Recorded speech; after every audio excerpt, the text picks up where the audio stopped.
বাংলাদেশেও শীতের টাইমে সবর গড় গড় ফিটা হয়। শীতর ফিটা। বিদেশ বাইরে আমি ফিটা হয়ে পাইতাম যদি নিজে না বানাইতে পারো। আমি ফিটাও বানাইতাম পারি না। দেখায় নিজে সুন্দর স্নো পরে। তো ওদের সাথে সবসময় শীত, বাট ও স্নোর মাঝে যদি ফিটা খাওয়া যায়, ফাটাফাটি গরম গরম ফিটা, তো অবশ্য আমার ঘরে ফিটা আইছে। আমারে খাফায় গরম গরম ফিটা ফাটাইছেন আমরা লাগি।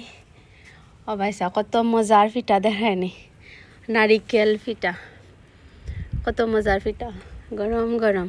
খাইয়া দেখি।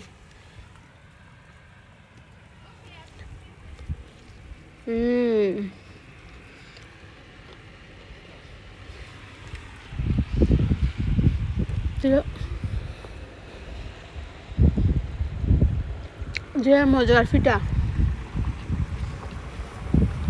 খুব বেশি মিস করছিলাম ফিটা। আমরা গরু সব সময় ফিটা আনলে ফিটা হয়, কত যত ফিটা বানানো হয়, বাট আমি ফিটা হয়ে পাইতাম। কিন্তু আফায় পপ পিঠা না দিলে অত মজা লাগে।